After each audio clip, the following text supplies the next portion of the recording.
What's up, Periscope? Podcast is starting here in just a second. Welcome, Coop859. Glad you could join us again today. We got some Raw to unpack, and then, of course, the news and rumors. Joined by Kazz of the Post-Match Podcast. I'm logging into the podcast right now. In the background is a Hell in a Cell pay-per-view. I can't remember, it's the second year. Hell in a Cell 2010. Let's go ahead and get this going, shall we? How'd you guys feel about Raw last night? Alright, Coop, that's one of the first things we're going to do today.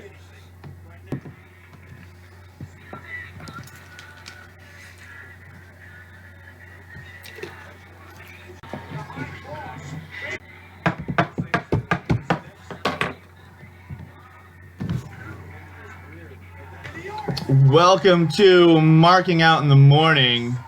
I am your host, the Audacity. It is September 22, just after 9 a.m. Central Standard Time, coming to you live from Audacity Solution Studios in Des Moines, Iowa. If it is also just after 9 a.m. Central Standard Time for you, 10 a.m. Eastern, you do the math for other time zones, then you know that you can watch live on Periscope or listen live on Blog Talk Radio every morning.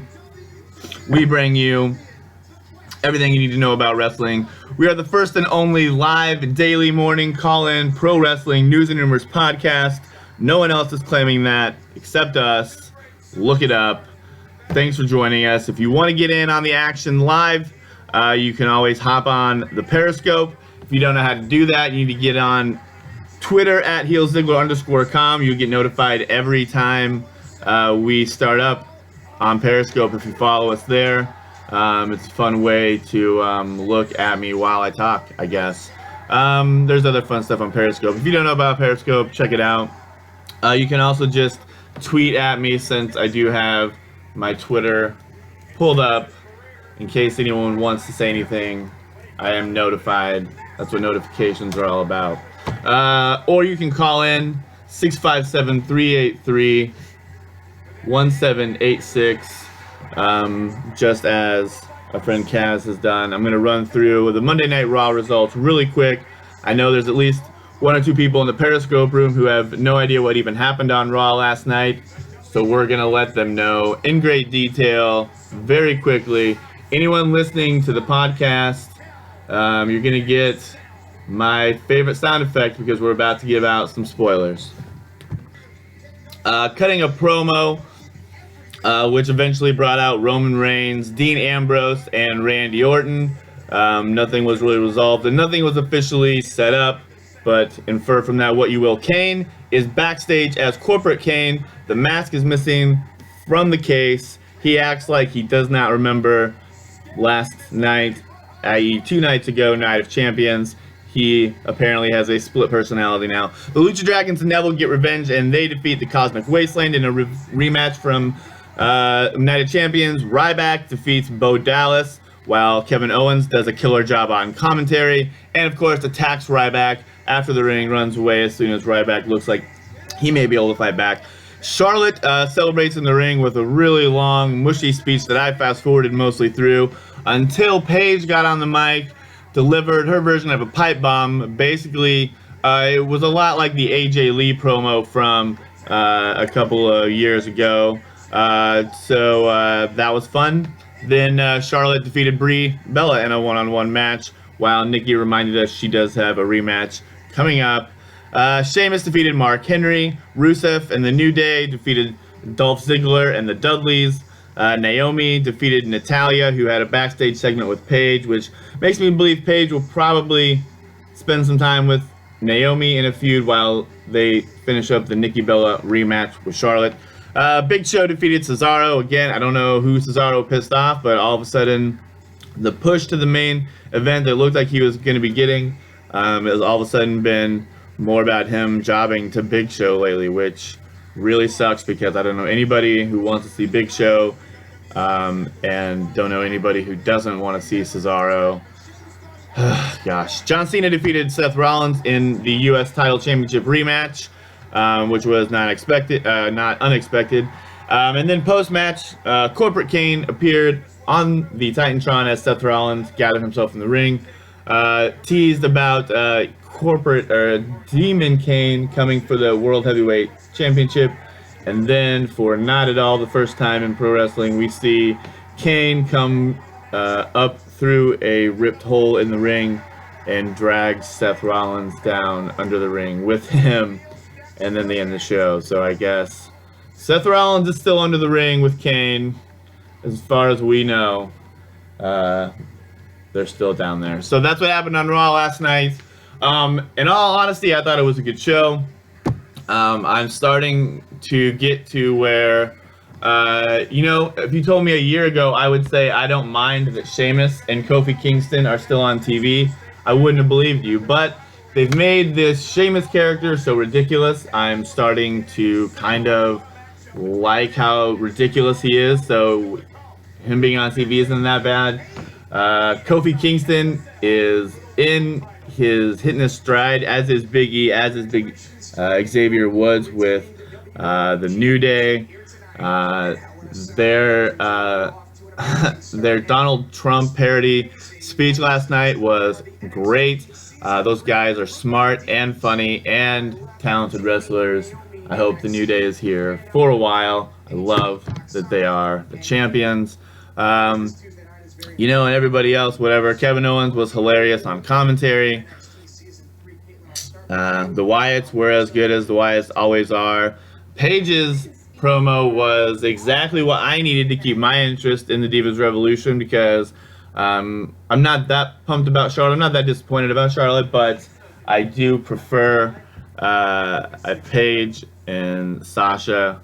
That's the feud I'm waiting for, is Paige and Sasha. But Paige hit a really good promo ripping everyone in the Divas division, from Charlotte and Becky to the Bellas to Lana and Summer Rae. I'm surprised she didn't rip on the NXT roster, but it was a good promo. Then she confronted Natalya backstage, so that'll be fun. I'm sure she will just defeat Natalya and then go on to challenge Charlotte after Charlotte retains after the rematch with Nikki Bella. But good to see that Paige had been jobbing out quite a bit lately, so I was hoping something would change for her.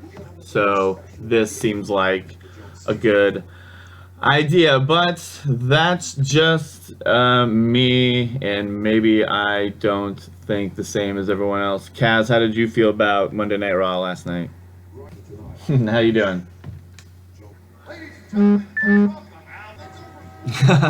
Right? Yeah, man. Sometimes you're not really trying, but Xavier Woods, he just thought, hey, let's try a trombone one day, and man, yeah, it's perfect, I think, right now.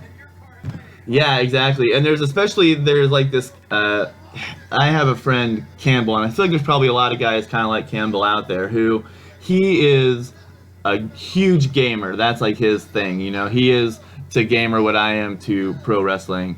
And but he's guys like that often, they kind of appreciate really ridiculous characters. So he saw the New Day recently and thought that was amazing.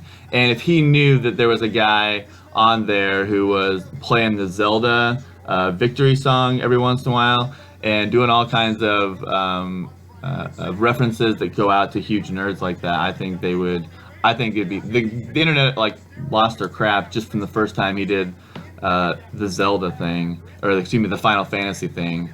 And if they find out he just won an award, for hosting a podcast about video gaming, he could lead a whole new Comic-Con generation of wrestling fans back over, perhaps. Yeah, and they timed it so well too that when he took the super kick, the trombone fell right into the hands of Summer Rae for her to catch. I thought that was like good. That was good too. Just little details like that. Yep. Yeah. Man, all I could think was like the internet is just they're gonna kill him for it, because that's been the number one. That's been at least I used to, when he first showed up, I was a big fan. I like the lucha style. I didn't never watch WCW, so I didn't get like that awesome beginning of the cruiserweight division with all the lucha guys coming in at their very beginning. So, and then like the era when Rey Mysterio kind of came over to WWE was like when I wasn't really watching. So Sin Cara coming over, I thought he was awesome, and I'm always like pulling for him. Both before he was, the guy who's wearing the mask now, the original one, I've always wanted to, but every time the internet kills him for botching, and that's all I could think was just like, oh man, he's going to be hearing about this on the internet for a while if he pays attention. Hopefully he's one of those guys who doesn't pay attention to the internet, because this would be a terrible time. Although he did just start using Periscope, so.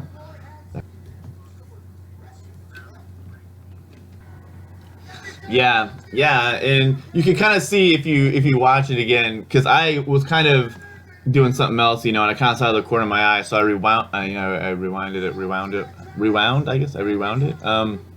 Anyway, I used the rewind feature on my television, and you can kind of see that he realizes like, oh shit, as soon as he does it, and you can kind of see him embrace it the way you would take any other kind of fall. So at least he had like the mindset to be like, oh shit, and he kind of just, so that part kind of looked natural, because you could tell he's like, oh, and then just in the middle of it, you can just kind of see it in his body, like when you realize like, oh shit, now I have to like, yeah. So at least it wasn't, because I'm sure if you kind of screwed up the last second, I'm sure there's times where you don't have time to adjust and you're even more vulnerable. But yeah, I was kind of surprised I didn't realize that too until he started holding his knee, and hopefully it's not anything major. There's not been any. Well, Dave Meltzer hasn't gone on the internet and said it could end his career, so the world hasn't freaked out about it. My gosh, like, I haven't, like, not until recently have I really paid much attention to internet news and rumors and, like, where they're coming from. And I get that Sting may have really been injured, but, like, Dave Meltzer, he just was on some radio show and he said this could end his career. And because that guy said it about someone as big as Sting, like Fox Sports is like, I read Fox Sports article. It was like the most recent news one about it. And the only source they had was, well, Dave Meltzer said on a radio show. I was like, oh my gosh, WWE has, all that WWE said is like, it's been reported that Sting is injured. We'll bring you updates as we get them. That's like, so they haven't even confirmed he's actually injured. It's all because, and look, I'm admitting it looks really terrible. And it is very possible he's hurt, and I'm not trying to minimize that. I'm just saying, like, there's been no official anything except for Dave Meltzer said it on a show once. And now the whole internet is, like, freaking out. Yeah. Yeah, for sure. And especially when you got someone like Sting who's willing to do, like, whatever, and then, but also, one of the, obviously, the ones you want to be, I don't want to say, like, handle with care, but, you know what I mean? You don't want to give him the biggest bumps or the most dangerous scenarios. So, yeah, you can't forget stuff like extremely dangerous metal monitors being in the way. And, yeah, and I was kind of surprised. I thought maybe because Rollins finally hit the buckle bomb on Cena, that meant, like, oh, well, we've seen it once, so he probably won't do it to Sting, and it's probably better that Cena takes it. I was kind of thinking, and then I was like, oh, I guess nope, they're both gonna take it. And that seems like that's one I'm almost surprised WWE lets him do, as like cautious as they are with some of their moves now. I'm kind of surprised they let him do that one. Yeah, there's I don't know, there's a lot of stuff, I guess, that I feel like some of the disconnect when one of the internet darlings makes a transition to WWE is that part of like what made them so big in the Indies was like some of these crazy moves they're able to do, because it's not, in the Indies it's especially not as big, I don't think, to be as charismatic or whatever as that is when you get to WWE. And so then some of these moves that are like, Sami Zayn's had like he had some amazing moves he used to do. I'm glad they let him do some of them, but I don't know, like Finn Balor, especially, he's one I think of just because his finisher, I don't like his finisher at all, and I feel like he's got something that must look way cooler than like a foot stomp, you know what I mean? Like, I don't even like foot stomps when it's like a 300-pound man, and that's supposed to be something dangerous. And I get whatever, it's top rope, but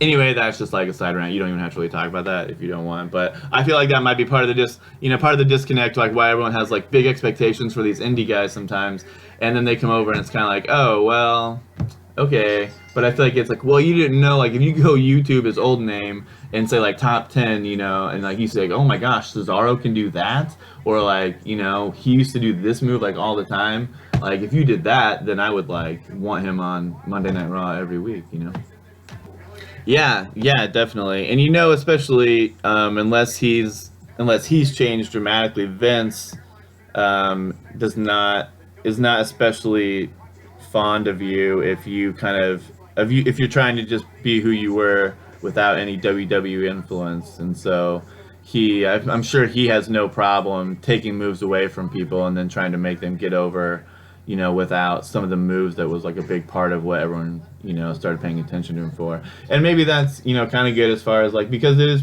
true, you do have to have, some kind of, personality and charisma. Even the Chris Benoit's, their kind of seriousness ended up being, kind of their charisma. So maybe that's a little bit good to make them focus on it, but I'm sure it's just one hurdle they have of whatever, when you're working for the biggest company in the world, I'm sure you do whatever they say to get the paycheck they're going to give you. Yeah, that is a good analogy. I think I will remember that one whenever I need to try to explain that. But yeah, that's exactly right. And and maybe we can. This is kind of pertains to one of the headlines I was going to get into.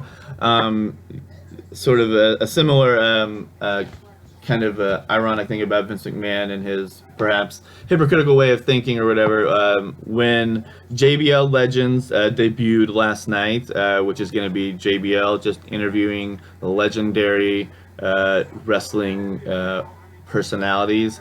And last night, the first one was Eric Bischoff as part of a big Monday Nitro network push, apparently. Mm-hmm. And anyway, one of the things he said was that he gets a lot of that Bischoff and Turner get a lot of crap for just having a lot of money and using that as a way of kind of dominating the industry, when really that's what Vince did from the very beginning, was just take a bunch of money and go through and say, like, granted he did give them the option. He said, hey, I'll offer to buy you out so I don't have to run you out of business, is my understanding. But he did kind of just say, like, we're going to be huge and you're not going to be here, and then you're not, you know what I mean? So this is your chance to at least not lose all your money.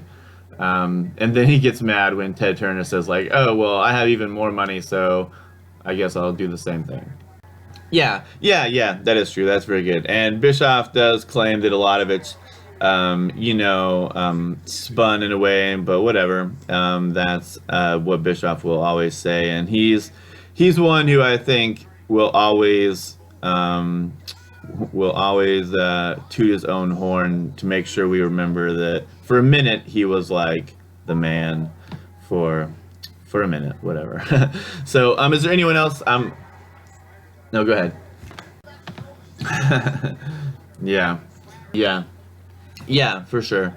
I think a lot of people, the wrestling industry, maybe this is all industries, once you really get, interested in and start listening to what people are saying, but there are a lot of people who try to take credit for a lot of things. So it'll always be interesting, and it'll be kind of always true that WWE will always have like the biggest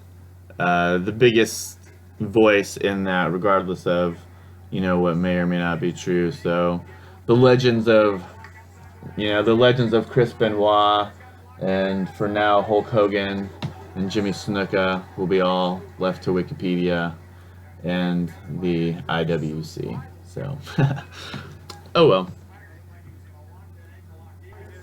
Yeah, and I know last night Paige said that Becky was the least significant person who's involved in the Revolution, and that's only true if you don't count Tamina as part of the Revolution, because she's definitely, so that's like, it's tough, and it sucks because she's like not a bad, she's not a bad wrestler or anything, and she's not, and she does like her part really well, but they, you know what I mean. She's, I don't know. It's gonna be tough. Maybe if Nia Jax gets over, because I assume somehow they're related, since Nia Jax is like The Rock's cousin. So I feel like they kind of have to be vaguely, if not actually related, or maybe just in that sort of wrestling family way. But either way, Nia Jax seems to be kind of like a Nia Jax seems like she's gonna, from what I haven't really seen very much of her, but it seems like she's gonna be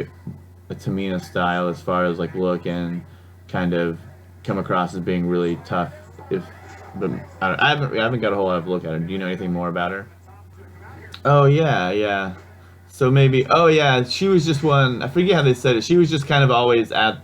I guess it must have been like the Uso family, like barbecues and stuff like that. So I guess maybe that's why they treat her like family, but not. Yeah, and yeah, it'll be interesting too. And I like that NXT hasn't made the mistake of forgetting that they're losing a bunch of talent, so they need to bring up more divas. So we've got Kana coming through. Eva Marie's going to have her time where she'll be in the ring quite a bit. It looks like, and and that'll be interesting if rumors are true that they put the NXT Women's title on Eva Marie. I it's gonna that's gonna be I can't imagine what the crowd's gonna be, because Bailey is so over at Full Sail University, and Eva Marie is absolutely not over. So if she takes the title from Bailey at Full Sail University, that might be like the most heat an audience could give. Yeah, yeah. I mean, it'll be. I mean, I know that they really want Eva Marie. I think they want Eva Marie to be like the next Trish, who is like, a really hot fitness type person who then learns how to wrestle. I mean, Nikki was kind of like a she never became as good of a wrestler as Trish was. But I mean, she has like Nikki was not a bad wrestler, by this point. Like she's 8 years in, and it took her a few years to get there. But I mean, she legitimately put the work in, and she became, where she can have a really good match with someone like Charlotte or any of the other divas. And so I know Eva Marie is probably getting kind of a late start, and they're giving her a crazy fast push. And all indications would be that if this is even remotely successful, that Amanda from Tough Enough will be the next Eva Marie. So it'll be interesting to see and I feel like they're gonna go and they're gonna keep it's gonna be like Roman Reigns style, where no matter what, or Batista, where no matter how much everyone's like, no, do not do this, they're gonna be like, yep, it's happening. So just close your eyes and take it. Yeah. Mm-hmm. Yeah, for sure. And and I'm thinking too, there's definitely people who like Lita. When she first came out, she wasn't really super charismatic. All she was like, I can't remember the guy who she came out with. I kind of liked him, but I can't remember his name now. Yeah, S.A. Rios. Yeah, she came out with him, and she was really good in the ring already, but she wasn't like especially good. If got her on the mic, she was just kind of awkward. But she was really good in the ring, and she grew into the mic skills. Trish was kind of naturally like, she might not have had like great mic skills, but she had really great presence and really great, all that stuff. And then she was athletic enough that she learned how to wrestle, and she learned how to do promos, really well. So the problem for Eva Marie is she has to overcome both. Learning how to get really good promos and get really good in the ring, and I mean, even tougher for her. This is like when the standards for women's wrestling just got like, way raised so high, where maybe a few years ago it would be like, okay, well, she can go against Kelly, whatever, and it's not gonna like, she would have had a chance. But right now it's like, oh well, we have girls who are super hot and they're like super good at wrestling, so you're gonna have to be both. So yeah, it yeah, for sure. And yeah, it's the same thing, like kind of like with the reason that some of those indie guys don't get over is because you take away some of their moves. But when you put them in the ring with people who can't keep up, that's the other problem. And that'll be interesting to see. Like Kevin Owens, he He got a decent match out of Ryback, whose matches I usually don't get too excited for. But mostly I was excited just because I love that Kevin Owens is the Intercontinental Champion. But he yeah, so that'll be interesting to see how some all that plays out, and especially kind of the future for people like Naomi and Tamina and Natalia, and even like Cameron, who she's like trying to rebuild herself right now, but she's again someone who's kind of a lot like Eva Marie, where she needs to build both on her personality and her ring skills. All right, well, enough diva talk for right now. Another rumor they're talking about is that MVP was backstage at Night of Champions, and so everyone's wondering if he may make a possible return, which comes right after everyone started talking about Carlito, because apparently someone from AAA or Lucha Underground and Conan said that WWE was interested in making him the new face to appeal to their Hispanic demographic. Are you interested in MVP or Carlito coming back, and do you feel like either of those rumors have any kind of legitimacy yet? Yeah, she could be like maybe like the female Rey Mysterio, because even though he's actually from the 619, as he says, he had that appeal still. He had that. Yeah, it appeals to that same crowd, like you were saying too. Because Rey Mysterio always had, even though he had like a really good skill set, the character and the way they always made him, he never went heel really. He always just kind of appealed to, especially anyone who's going to wear a mask is always going to appeal to younger kids anyway. But then so they just and Bailey obviously, man, with the way they're showing her, that little girl in NXT, that like if that's the way they're gonna just keep pushing Bailey, like she'll be at least the Rey Mysterio of divas, if not more like that. Yeah, the Hogan demographic, the John Cena.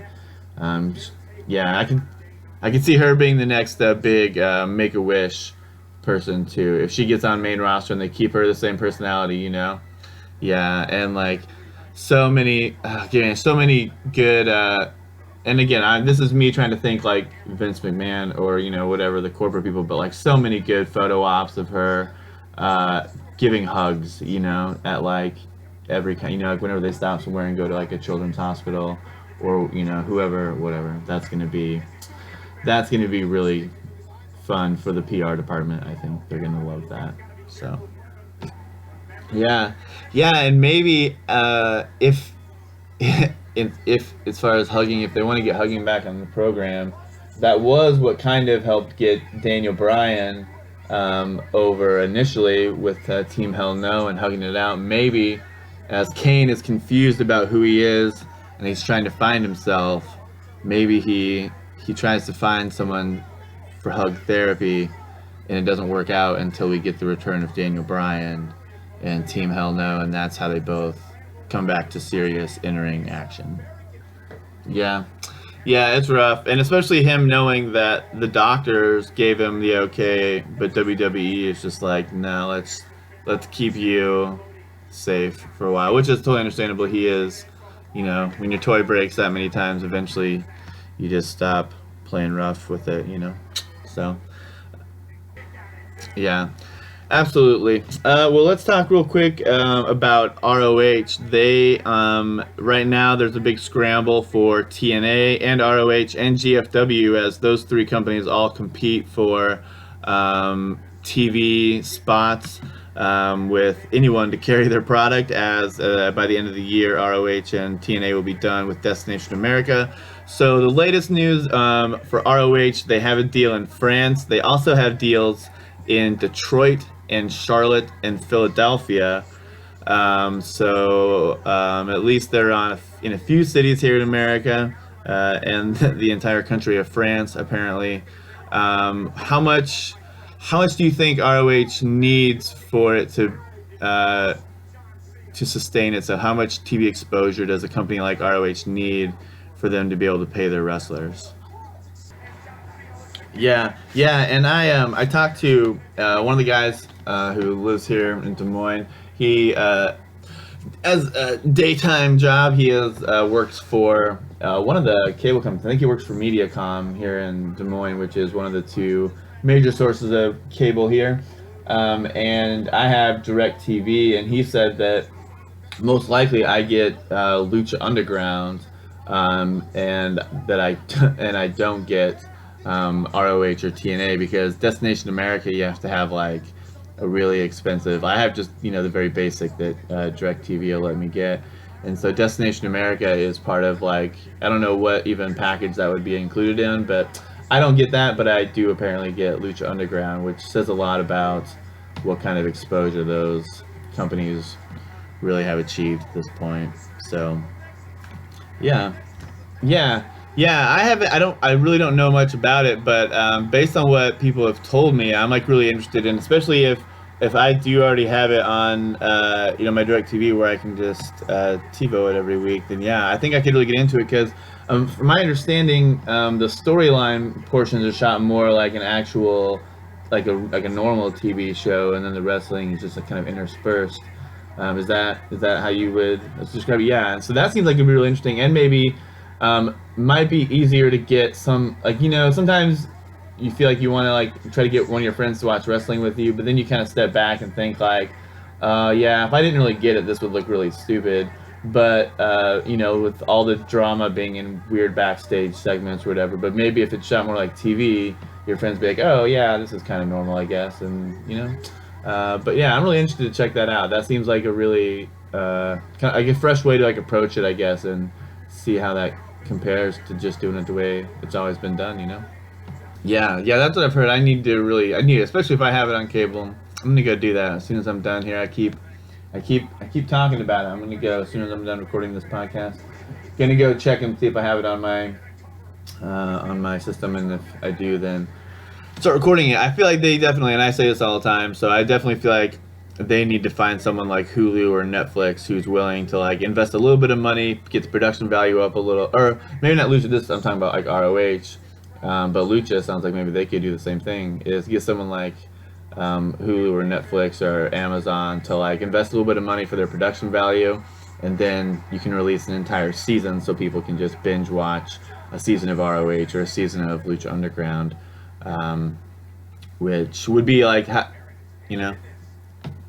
yeah, yeah, and especially if you did that, you could advertise it even then as kind of like the adult version, which automatically makes kids want to watch it, and then kids will absolutely love it if you say, hey, this is on at like 11 o'clock at night on HBO. This is not for kids, so then there's tons of then it's kind of everyone who's like always bitching about the Attitude Era. You can watch that, or if like your friends come over and you're like, oh no, this is what wrestling I watch, you can turn on HBO and be like, see, it's not that childish. And yeah, and finally let people say words like ass, and if it's on HBO, you could finally hear someone actually drop an F-bomb, and yeah. Oh yeah. Yeah, I bet you're absolutely right. And I just sometimes I don't understand how people like it would be such a minimal investment. I feel like you would have to put into ROH to get them interested, you know what I mean? Like you would barely, maybe just you'd have to invest enough to make you comfortable with the way the programming looked. But yeah, especially if you're like, what else is HBO or Showtime airing at midnight, or 11 p.m. The other people are like, oh yes, please don't skip the rerun of the show Shameless that you put on at 11 on Thursday nights. You know what I mean? Just, give them something where people are actually like, oh, there's like a significant portion of people who really are interested in Thursday night at 11 p.m., stuff like that. Yeah, yeah, I'm going to have to check that one out too. I'm going to have to. All right. All right. And on that note, we will get things kind of wrapped up here a little bit. Why don't you give us a reminder about the post-match podcast? Absolutely. All right, very good. And I meant to ask you this. I just remembered. Are either you or VDog any consider yourself trivia experts as far as pro wrestling is concerned? All right. Very good. Well, we will have to set something up sometime. I have a friend who is, he's rather encyclopedic about it, and he likes to challenge other people to see. And then one of our regular Periscopers is also kind of an expert himself. So we'll see. Maybe we'll get Team HEELZiggler.com go up against Team Postmatch Podcast, and see who comes out the winner. All right, sounds good. Well, I'm gonna go ahead get the Total Divas preview going and the closing stuff here. So, thanks for joining us, and everyone be sure to also check out the Post Match Podcast, and we will see you again next week, guys. Good night. And so, as we wrap up the show, I'm gonna give all of you listeners a preview of Total Divas tonight. This is the preview that was available on YouTube, and regarding some drama between Naomi and Alicia.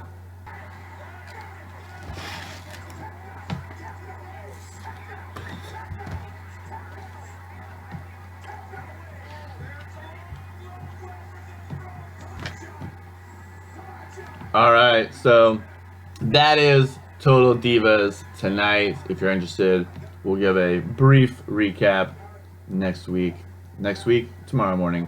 And just as a reminder, we are available on iTunes, we are available on Stitcher Radio, we are available at Blog Talk Radio, we're available on YouTube, we're available on Periscope. Follow us on Twitter at HEELZiggler_com. Thanks for listening today, and I'm going to play the closing audio and be done with all of you. So thanks again for joining us. Marking out in the morning. We'll be back tomorrow. See you guys.